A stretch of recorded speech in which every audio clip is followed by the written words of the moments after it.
Olá, pessoal. Aqui é a doutora Mamãe, a professora Patrícia Cunha, e hoje nós vamos falar sobre a evolução dos seres vivos. Vem comigo.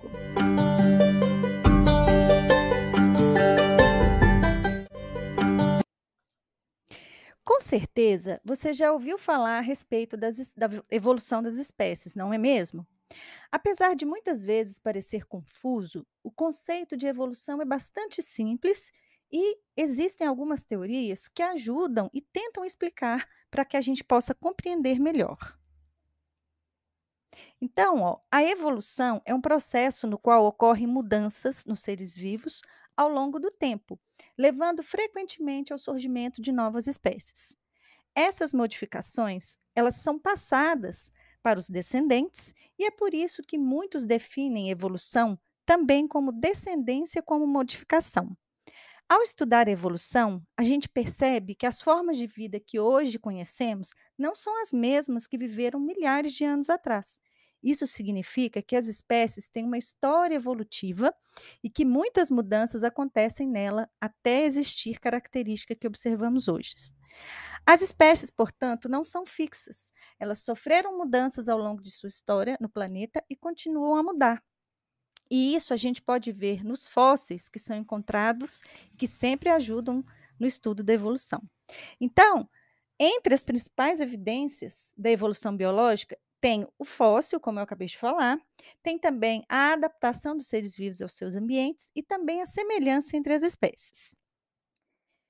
O fóssil é qualquer vestígio de organismos muito antigos que foram preservados com o passar dos anos por meio de processos naturais. O estudo dos fósseis permitem reconstruir uma imagem de uma espécie que já desapareceu, já foi extinta, e contribui também para o estudo da evolução dos seres vivos. A partir das análises entre semelhanças e diferenças entre espécies, pode-se concluir sobre o seu surgimento e desaparecimento. Aqui no canal tem um vídeo só falando de fósseis. Vou deixar aqui o link para vocês assistirem. A adaptação corresponde ao ajustamento que todos os organismos apresentam em relação ao ambiente que vivem. As adaptações são características mantidas nas populações ou fixadas em espécies por seleção natural, porque tem uma importância relativa na sobrevivência e na reprodução dos organismos. Como exemplo de adaptação está a camuflagem e o mimetismo, como a gente pode ver nesse vídeo que acabou de passar, que nós temos aí um roedor que está bem camuflado através da pelagem, né, da cor da sua pelagem, no meio da vegetação em que ele se encontra. E a semelhança entre as espécies reforça a ideia de que eles podem ter um ancestral comum durante a sua vida evolutiva, e as evidências estão nos órgãos homólogos, na semelhança da embriologia, entre outros. Quais são as teorias da evolução? Uma das primeiras teorias que explicaram a evolução dos seres vivos foi a proposta por Jean-Baptiste Lamarck.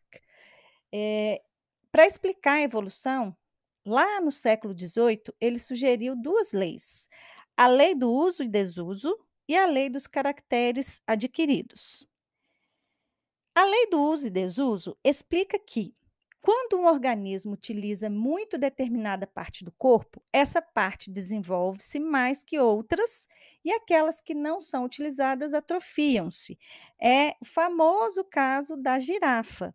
Então, ele achava que as girafas tinham o pescoço comprido porque elas usavam para comer folhas altas. Então, por isso que o pescoço era comprido. E quanto mais ela usasse o pescoço para comer, mais ele ia crescer.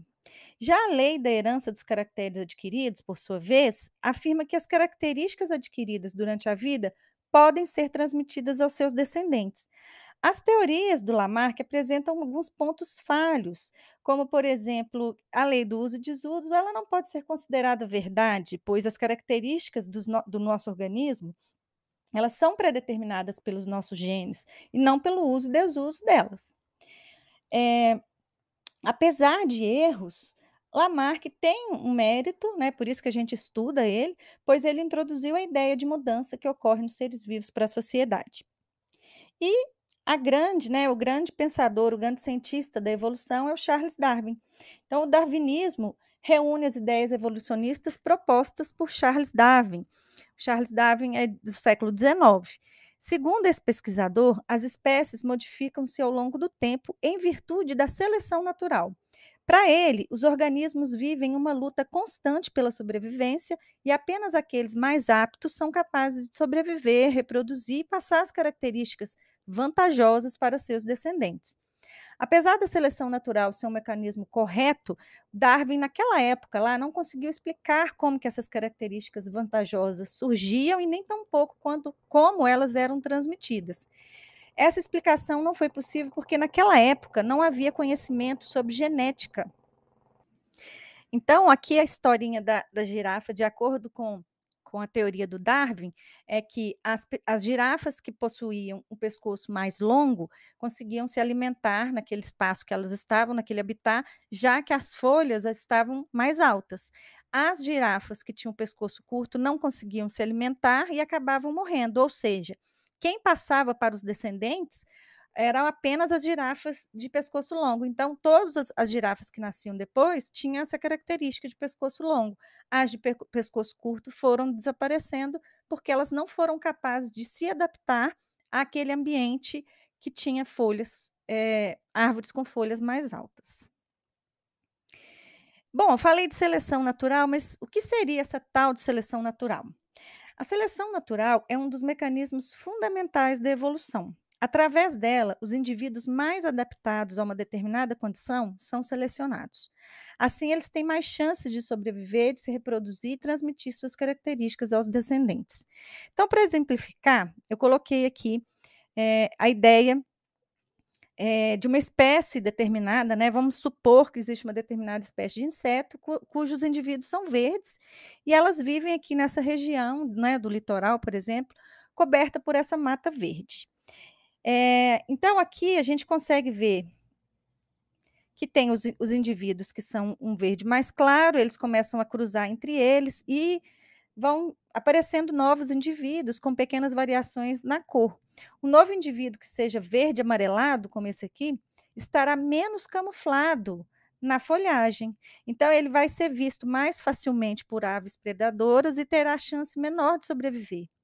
Também serão mais facilmente predados, né, os indivíduos que têm uma cor verde mais escura. Então, o ambiente aqui favorece os indivíduos mais adaptados a ele, no caso, os que têm a tonalidade verde mais clara, onde eles ficam escondidos, ó, a gente nem consegue ver eles aqui, já esses 2 aparecem mais. Então, a seleção natural vai selecionar esses que estão mais adaptados ao ambiente do que esses. E como surgem novas espécies? Vamos pegar de novo o exemplo da seleção natural que eu acabei de falar. Vamos lá. Vamos pensar que, com o passar de milhares de anos, as condições daquela região que a gente mostrou no slide anterior se modificassem e uma parte dela seria inundada pelo mar. Então, a gente ia separar a população dos insetos em duas partes, uma que fica, né, nessa ilha e a outra que fica nessa outra ilha. E aí a gente considera que teve também alterações no clima, e aí teve condições que favoreceram o crescimento de árvores de folha verde mais escura e também plantas com folhas ligeiramente amareladas. Na ilha, por seleção natural, vão ser favorecidos indivíduos de cor verde mais escura, e nessa outra ilha, por seleção natural, serão selecionados indivíduos de cor mais amarelada. Então, com o passar de milhares de anos, a gente tem duas populações distintas, completamente distintas, elas são diferentes entre si. Então, além da cor, muitas outras características podem ter sido alteradas em decorrência da seleção natural, que favorece os indivíduos mais aptos a enfrentar o ambiente. Então, ó, evolução não é um processo individual. A evolução não ocorre com um só indivíduo, mas sim nas populações e ao longo das gerações. A seleção natural favorece a sobrevivência e a reprodução dos indivíduos de uma população que tem características que os tornam mais bem adaptados ao ambiente. Ao longo do tempo, a frequência de indivíduos que apresentam essas características favoráveis tendem a aumentar na população. Então, não é o mais forte nem mais o inteligente que sobrevive, sim aquele que melhor se adapta às mudanças, já dizia Charles Darwin lá no século XIX. Espero que você tenha gostado desse vídeo. Não deixe de se inscrever no canal, ativar o sininho, também de me seguir lá no Instagram para mais